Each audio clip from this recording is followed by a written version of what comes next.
following is a presentation of the Belly Up Sports Media Network. 14:20 in the morning, 14 minutes and 20 seconds where the sports talk to get you through your daily commute. Hot takes, recaps, best bets, and a little humor to get your day going in the right direction. Sit back, grab your coffee, and let's get into it.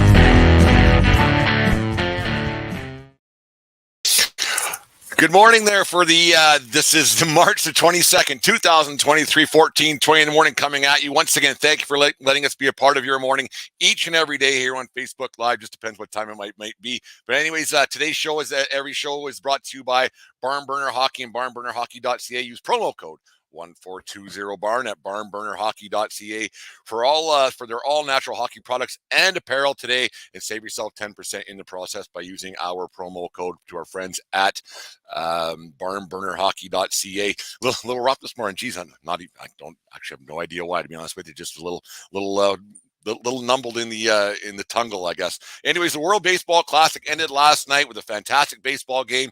The United States versus Japan went as scripted. Couldn't have been scripted any better with Ohtani facing Trout in the last at bat, double play to get to that situation with the 3-2 lead. Schwarber hit the home run in the eighth. Just a great baseball exhibition, like not an exhibition, but a great exhibition of baseball. That was a fantastic tournament. All in all, I can't stress this enough how great that is, and the enthusiasm that every team had throughout the tournament, and it showed what the game of baseball can be and what most sports can be. It was done so well, and the way it was set up, and of course having Japan and the United States in the championship final probably didn't hurt at all either, with the two biggest, I wouldn't say, it's the most populated countries, I guess, that play baseball, and having those two teams battle it out the way it was, and the way Japan plays the game. They play to win, not just compete. They play the game the right way a lot. They do things a lot. It's not an all or nothing kind of brand of baseball that we see a lot in North America these days. Guys stealing bases, guys moving up the bases. Trout in the first inning there, was unbelievable how he turned that little bloop into a double, and it showed you how much these guys actually wanted to win this baseball game last night. And it was great to watch. It was the way the game should be played on a night in night out basis. I know you won't get that kind of enthusiasm on game 76 between the Baltimore Orioles and the Kansas City Royals. It's just not going to happen. But having that kind of enthusiasm this early for the game of baseball and for the sport of baseball, for people who like the game the way that I do, it was great to watch that kind of a game. And like I said, the enthusiasm for the crowd was second to none. And the way that was the way it all drew out was great. Like I said, the Schwarber home run in the eighth, where he had long at bat. I think he fouled off 6 or 7 pitches, and it was you kind of knew that something was brewing there a little bit. And then when you had Trey Turner getting the single right after that, there was one thing that was strange to me, and it's kind of this all or nothing thing that I talked about, how the U.S. played that game, and the U.S. played throughout the tournament, and how baseball is played in North America, and how you've seen Japan play that tournament. You kind of thought that maybe if they would have taken a pitch or two with Darvish on the mound a little bit, he gets a little bit nervous over his career with guys on base, and you had Trey Turner, one of the fastest guys in baseball, at first base on a single, and you get a base hit, and the guy could have scored from second quite easily. But the Americans, the next 2 pitches, and Japan was out of the inning. But if you would have seen Turner get to second base and steal, you might have had Darvish steering a little bit differently, and the at bats might have been a little bit different on in the eighth inning there. You never knew what could have happened. A tie game going into the ninth, and what would have Ohtani came in the ninth in a tie game with Darvish? It would have just played out a little bit differently if Turner would have been given the chance to steal that base, but it never happened. One thing that I'm going to rant a little bit about, I tried to be completely positive on this morning, but I kind of got a chuckle out of, as you guys know who watch or listen to the show, I'm a bit of a Yankee guy, or if you look behind me, I'm a lot of a Yankee guy, and they kept saying that the two best players in baseball were on the field that night with Ohtani and Trout. They seem to be forgetting about a guy who wasn't playing, and for whatever reasons, in a guy by the name of Aaron Judge, who's pretty good in his own right. So the two best players in baseball, maybe two of the best would have been the proper way to word that, but that's just me being a Yankee hugger that I am. But another thing that kind of made me laugh last night, speaking of Trey Turner, was they kept saying America's shortstop. maybe for the week, and then America's captain, yeah, with Mike Trout. I know it was a baseball telecast and everything else, but maybe they could have found a way to word that a little bit differently. Yes, as a broadcaster of the event, you're supposed to boat it up a little bit, but America's shortstop and America's captain and the two best players in baseball were a little bit rich for me. Maybe because I'm a Canadian and I have a different view on some of those things that they were saying. But that's my rant for the day. I just found it quite humorous and kind of I don't want to say childish, but kind of ridiculous, I guess is one way of putting it. That's just me, and I'm entitled to my opinion. It's my show. But no, it was a great tournament all in all. You had a lot of teams that came out. Like this, Arozarena was a character throughout the tournament. His pose at second base, I may not have liked that 5-6 years ago, but whenever he got a double or a hit or something, he would look over at the bench and cross his arms. I thought it was fantastic. That catch he made 2 nights ago against Japan was unbelievable. And then he just looked at his bench, see, yeah, I'm here. The way he was signing autographs in the crowd, you hope that baseball can find a way to do that and build on that a little bit. And Arozarena, who plays in an obscure place like Tampa, probably won't have that much of a chance to play in front of a crowd like that ever again in his life if he stays in Tampa. But it was fun to see some characters and some personalities come out of the game of baseball, and it wasn't the stuffy crap that you see on a nightly basis with baseball starting in 7 days from now, or 8 days from now. I guess it starts. It's only Wednesday, but 8 days from now, the spring training's over and you get into the real stuff. But it was fun to watch the World Baseball Classic. Yes, of course, there were some negatives. You have a couple guys going down.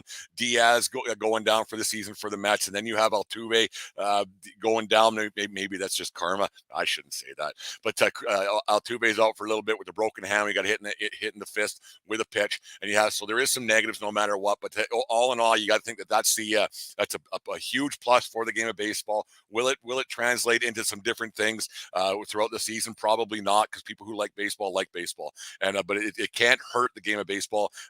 There's reports already that was the most watched baseball game of all time. Yes, it's the United States. Yes, it's Japan, where there's just more people, so it only stands to reason it's the most watched baseball game of all time. But baseball people that I know were watching that game and they were tuned in no matter what, and they were enthused about it. The tournament was great. It was a great final, and there was no better way to end it last night. But two of the best, not the two best, but the two of the best. And Trout got some pitches to hit. There were some pitches out that they weren't flat, but Ohtani said, "Here it is, man. If you can hit it, let's tie it up and let's go to extras." And it was interesting to watch. And he overthrew the one pitch, ended up at the backstop. But it was interesting to watch. Ohtani gave his boy Trout a chance to hit it. And so people who I'm not a Trout hugger by any means, but Trout had a chance to cement his name in baseball lore. Not that he needs anything to make himself any better and pat his resume. Maybe a playoff win now and then wouldn't hurt. That's not his fault, because that's where he plays, right? But he could always ask for a trade. But that's one of those things that he had a chance to do it last night, and it didn't happen. The one thing I want to get to, we talk about hockey a lot on this show, but I want to tie this into the National Hockey League. We're going to go a little bit longer today. The National Hockey League should take note of this tournament and how it brought eyeballs at a point in the season to baseball where people aren't normally watching baseball. And hockey had a thing back in the day, and I don't know who listens. I don't know the exact demographics who listens to this show or watches on YouTube or Facebook.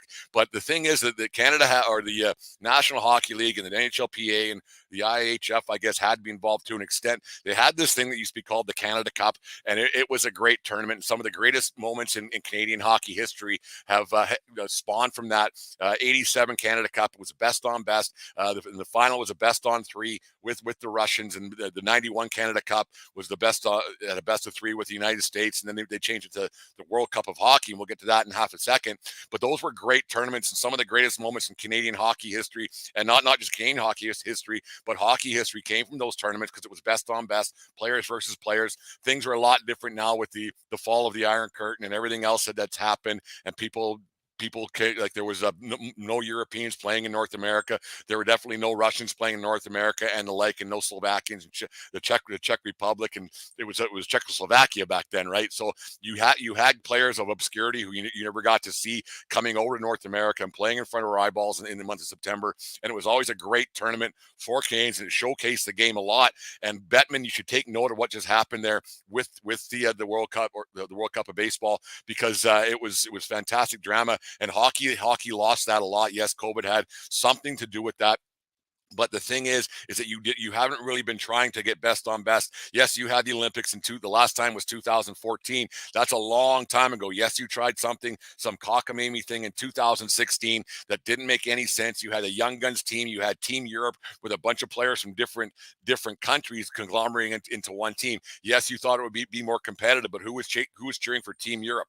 Go Europe. Who says that? Like, it's not even a thing, Batman. It was a ridiculous idea. And yes, there are teams who would be entered into a tournament like that who didn't have a chance to win. But if you look at the World Cup of Baseball, there was a lot of teams who didn't have a chance to win. Canada being one of them. They weren't going to win that tournament. Great Britain wasn't winning that tournament. Australia wasn't winning that tournament. So get back to what it was back in the 80s. You think about the Gretzky Lemieux pass in '87 against the Russians. Those 3 games in a row against the Russians. 6-5 in a row, 3 nights in a row. Fantastic hockey. They played them in different centers. I think there was one in Hamilton was the last one, and then they played one in Quebec City, I believe, and one in Montreal. If I could be wrong, but it doesn't much matter. And then the one in 91, Lindros played in that as an underager or 17, 18-year-old player. He played in that one, and then it changed in 96. It changed to the World Cup of Hockey, not the Canada Cup, and it was a great tournament. That one was stolen by Mike Richter and the United States over, and not stolen, but Mike Richter stole that tournament from the Canadians because they outshot them horribly, and it was a great showcase of hockey, and it was best on best hockey. And then we got the Olympics in 2000 or 98 was the first one, and then 2002, and then 2010, and the like. So we've had some chances to see best on best hockey, but it's lost its way for sure. And yes, you have your reasons. Everything else, you can't do it mid-season. I get it, but having that tournament that they used to have was great for hockey, and it grew the game a little bit. Now you have kids who haven't seen best on best hockey. In fact, you have the best player to ever play the game in Connor McDavid, who hasn't been able to play in a best on best tournament, and he's not getting long in the tooth. But how many more years does he have to go? And it was a perfect opportunity to have a guy like Sidney Crosby maybe passing the torch on to a guy like McDavid, because Crosby, of course, scored the golden goal in 2010 in Vancouver. And I know this isn't all about Canada and everything else, but there are teams who have surpassed or equaled Canada in the hockey world and would have a chance of winning this tournament. Would a lot of teams have a chance of winning? Probably not. But you have the United States, you have Russia, you have Czechia, you have Sweden, who's always Swedes, but too many Swedes, right? You have Finland, you have teams, and Switzerland, who always seems to be a thorn in people's sides in these international tournaments. You have teams, and then you could have teams that maybe if a guy didn't make Team Canada, he could go like how it is in the World Cup of Baseball. They could go play for their ancestors' teams, and you know how it all works. I don't want to get into the semantics of it all, but I think that hockey has to start doing stuff like this to grow their game. Yes, you won't get the same numbers, you won't get the same viewers as baseball, as soccer, because there's just more people who play soccer and more people who play baseball. There isn't that many people worldwide who play, like, numbers wise. Yes, there's a lot, but numbers wise, they do not equal how many people play the game of hockey compared to baseball and soccer. It's just the way it is. But to grow the game, Bettman, you need to do something, because you know what doesn't turn on television sets? Minnesota and Anaheim on a Wednesday night. You can't just expect that to happen. And you know what doesn't turn on TV sets? The All-Star game. Nobody cares. Nobody cares in markets that like hockey. Up here in Western Canada, I don't know anybody who watches that dribble. That's just me. I don't know. But Bettman, you take note of whoever your office is having an announcement that you went to Fanatics for your jerseys next year on the morning of the World Cup of Baseball final. That's your big announcement. You're a joke, and it's an absolute farce the way you refuse to change the game of hockey, and you spit out numbers and you spit out facts that are just lawyer speak. It's ridiculous to think that you think you're growing the game of hockey, and you have the greatest player to ever play the game that most of the world will never get to see, because you refuse for whatever reason to have best on best hockey, and I don't get it. And that thing in 2016, that was an absolute joke. And that's the last time he's played. Connor McDavid has played in a best on best situation, and it doesn't make any sense to me why there's no bend in your break and how you don't understand that. And it just doesn't make any sense to me how you don't look how the other sports have evolved and how the other sports have grown. And when it's good entertainment, people will watch. Like I said last week on one of these things, I do so many. You had the World Cup of Soccer, which is a massive event. It got me watching because Canada was playing. Was Canada going to win the tournament? Nope. Did they have a chance to maybe win a game? Probably should have won that first one, but it got eyeballs onto it. So if you get these things, if it's on, people will watch it, Bettman. So take note of what just happened with the World Cup of Baseball, and it was a fantastic event. Yes, 2 guys got hurt, but you look at the nations that love baseball, and it brought more people into it because people were talking more about the fan bases and the like. Yes, they were talking about the players, but they were talking a lot about the enthusiasm of the crowd and how much they liked it and how much they enjoyed it. And so, Bettman, do yourself a favor. Get yourself a World Cup of Hockey going again. If it's only 8 teams or 10 teams or whatever it may be, it'll get people watching it. Don't wait for the Olympics to do it because you don't know what can happen. Yes, you have a problem with COVID that occurred, and you said they were going to have it, but I don't believe you for 1 second. And they said there's going to be one in 2024, but I just read this morning that there wasn't going to be. So, Bettman, do yourself a favor and get yourself a World Cup of Hockey going again. That one in 1996 was unbelievable drama. The Canada Cups in the 80s were unbelievable to watch. Yes, you have players you never got to see before. But now that there's free agency and everything else, you have players changing all over the place. And yes, there's more players from the European countries and everything else that we didn't see back then. But it was great drama back then, and people loved playing for their country no matter what. You watched even the U.S. guys last night; they were distraught when they lost that game, and they wanted to win that game to a man. It wasn't just an exhibition; it meant something to a lot of people in the stands. It meant something to a lot of people around the world. And the players they meant it when the Japanese players won that game last night.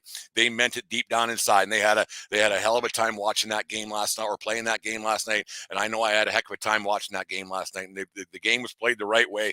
And maybe coaches around North America watch how the Japanese team played last night and watch how that game was coached last night, because that was baseball to a man. That was one of the best games I've seen in a long time, and it was a fun game to watch. And we got baseball coming up, so you're gonna have a bit of a downslope in the games that start next weekend. But it was great for the game of baseball, and it was fun to watch. And hockey, Bettman, get down to it and get the best on best going again, because before you know it, some of our best players that they'll be leaving the game soon because of retirement, and some guys are getting too old to play in these preseason tournaments. And it's time that hockey got figured it out and grew the game externally, not just try to grow it from the inside out, because I think that's what they've been doing for a long time. Anyways, there's my rant for the day.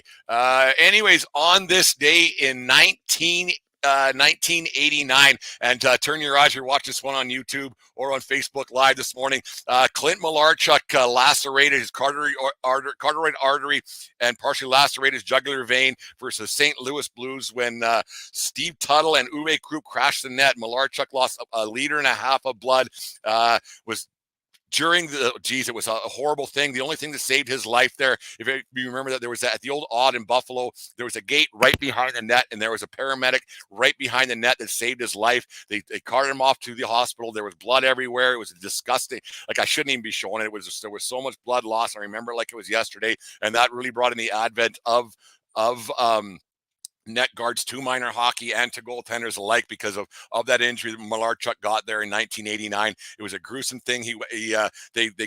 They clogged it off. I'm not a paramedic by any means. They clogged it off. They saved his life. They got him to the hospital. And as they were going to the hospital, apparently he was joking with the paramedics. So they said he was going to be okay. They saved his life. They said, yeah, it's going to be bad. Over 300 stitches he got over the like. But on the way to the hospital, he was joking about getting back for the third period with the paramedics and the like. Malarchuk, a good humor guy, went through some troubles later on in life with alcoholism and everything else. But no, he was it was a gruesome injury. There was blood everywhere. There was players puking on the ice. I'm not making this up. There was people fainting in the stands, seeing the amount of blood that was lost. You think about 1.5 liters of blood pouring out of your body, and every time his heart beat, blood was pouring out of his body, and it was all over the ice. It was a gruesome injury, but it was something that was a learning experience for a lot of people in the world of hockey, that maybe some more protection was needed around the neck area. And you see a lot of these injuries happening now with how sharp skates are and the way gloves are worn, and then the shin pads, they aren't getting around the back of the legs, and